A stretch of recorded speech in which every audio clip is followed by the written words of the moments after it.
जय हिंद दोस्तों, स्वागत है आपका आपके अपने परिवार रैंकर्स गुरुकुल यूट्यूब चैनल पे। मैं आदित्य आप सभी का तहे दिल से यहाँ स्वागत करता हूँ। अभी एसएससी ने अपने कमीशन के वेबसाइट पर जो है वो नोटिस निकाला है और जिसका आप सभी का इंतजार था मेरे भाई, वो हो चुका। जी हाँ बिल्कुल, declaration of result of CGL 2022 यानी 2022 का प्री का रिजल्ट डिक्लेयर हो चुका है और बहुत ही चौंकाने वाली बात है। यूं समझ लीजिए, मैं आपको एक एक चीज यहाँ डिटेल में बताने वाला हूँ। सबसे पहले तो इस पेपर के बारे में बात करते हैं, इस नोटिस के बारे में बात करते हैं। तो 1 दिसंबर से 13 दिसंबर ये पेपर ऑनलाइन मोड में हुआ। ठीक है, मल्टीपल शिफ्ट्स थे यहाँ पर और इस बार अलग अलग लिस्ट भी आई आपके यहाँ पे।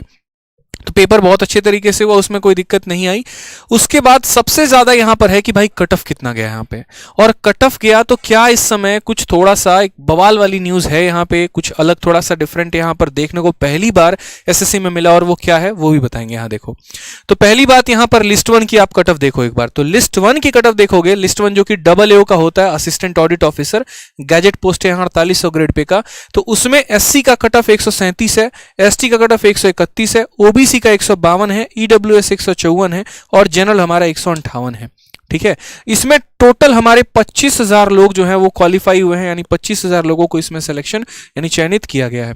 लिस्ट 2 की अगर हम बात करते हैं तो लिस्ट 2 जो है वो हमारा जीएसओ पोस्ट के लिए होता है। एक AA हो गया, एक जीएसओ हो गया, जूनियर स्टैटिकल ऑफिसर। इसमें एससी की कट ऑफ 150, एसटी की कट ऑफ 150, ओबीसी 167, ईडब्ल्यूएस 169 और जनरल का इसमें तो कोई चर्चा ही नहीं है यहाँ पे। ठीक है, इसमें 1149 लोग टोटल क्वालिफाई हुए हैं। जो सबसे ज्यादा इंतजार आप लोग को रहता है ना, वो रहता है मेरे भाई यहाँ पर आपको लिस्ट 3 का, यानी इनकम टैक्स इंस्पेक्टर, असिस्टेंट एक तरीके से एएसओ सभी पोस्ट में, यानी ये सारे के सारे लिस्ट 3 में आते हैं। इसलिए यहां लिखा भी गया है candidate shortlisted in tier 1 for appearing in tier 2। ठीक है, यहां अगर आप देखेंगे तो इसमें देखिए एससी का कट ऑफ 89, एसटी का कट ऑफ 77, ओबीसी 114, ईडब्ल्यूएस 102 और जनरल 14। बहुत शानदार एसएससी, आपने बहुत अच्छा काम किया, वाकई में दिल खुश कर दिया आपने हमारा। इतना अच्छा काम किया कि आज से हम यहां पर जो है मोदी जी से चल के यहां पर बात की जाएगी सीधा, क्यों दिया आरक्षण, मत दो ना, जरूरत क्या है यहां पे बच्चों को पागल बनाने की। आप यहां देखो ना सर, एक बार आप आरक्षण मतलब यहां देखो, ओबीसी का 114 और जनरल का यहां पर 114, दोनों के दोनों, और पॉइंट में भी 0.27 651 651, मतलब एक रत्ती भर का फर्क नहीं है। उसमें भी यहां पर जनरल में 73,000 कैंडिडेट हैं और यहां पर अगर हम बात करते हैं ओबीसी में तो 98,000 कैंडिडेट हैं। टोटल मिलाकर लिस्ट 3 में 3,60,432 कैंडिडेट को लिया गया है। यानी मैं जो हमेशा से जब मतलब अब तक तो मैं कई यहां पर जो है एक तरीके से वीडियो बना चुका हूं आपके रिजल्ट के बारे में, और जो पिछले 2 सालों में जो मैंने ट्रेंड देखा है ना, वो मैंने यूं देखा है कि आपका एक तरीके से ईडब्ल्यूएस का कट ऑफ जो है धीरे धीरे धीरे धीरे धीरे धीरे और नंबर कम होते चला गया और ओबीसी का कट ऑफ और ऊपर बढ़ता चला गया है। ठीक है, तो यहां पर भाई थोड़ा इसका कुछ सॉल्यूशन निकालना पड़ेगा, ऐसे तो काम नहीं चलने वाला है। ठीक है, नहीं तो कोई फायदा ही नहीं आरक्षण का, सीधा खत्म करते हैं। क्या जरूरत है यहां पर आरक्षण की, पागल बनाने की तो कोई जरूरत ही नहीं है यहां पे। ठीक है, यहां पर मुझे किसी को आहत करने का मतलब मेरा कोई मोटिव नहीं है। कोई ईडब्ल्यूएस वाला यहां कमेंट में कूद जाए, आपको देखा नहीं जा रहा है, आपसे बर्दाश्त नहीं हो रहा है, मेरे भाई सुनो पहले। ठीक है, अगर कल के दिन तुम यहां ओबीसी के जगह पे रहते मैं तुम्हारे लिए भी कहता। तो यहां किसी पर्टिकुलर कैटेगरी को मैं टारगेट करके नहीं कह रहा हूं, लेकिन इस सिस्टम पर मेरा सवाल है कि ऐसा क्यों है। ठीक है, जो एक रिजर्वेशन सिस्टम आपके संविधान में है आप उसके अकॉर्डिंग चलिए ना, वो ज्यादा बेहतर रहेगा। अब कल के दिन अगर एससी का कट ऑफ और ओबीसी का कट ऑफ बराबर कर दिया जाए तो क्या वो उचित रहेगा? बिल्कुल भी नहीं रहेगा भाई। ठीक है, जो एक सिस्टम है उसका एक तरीके से ये वायलेशन है। तो इस पर मुझे लगता है एसएससी को सोचनी चाहिए कि इतना थोड़ा तो डिफरेंस रखो यार। ठीक है, अब बात करते हैं यहां पर कि इसका जो मेंस का डेट है हमारा, तो वो तो आप पहले भी जान चुके हो कि मेंस का डेट आपका कब होने वाला है। लास्ट में एसएससी ने एक और बात कही है कि ये मार्क्स कब देंगे मेरे भाई। तो मार्क्स जो होगा वो 22 फरवरी को आपका आने वाला है और 22 फरवरी से 8 मार्च तक आपके टोटल मार्क्स जो हैं वो वेबसाइट पर रहेंगे। तो अपना एडमिट कार्ड अपने पास रखिएगा मार्क्स को देखने के लिए, क्योंकि अपना यूजर आईडी और पासवर्ड आप वहीं से निकाल के फॉर्म पे भर के और तब आप अपना मार्क्स देख पाएंगे।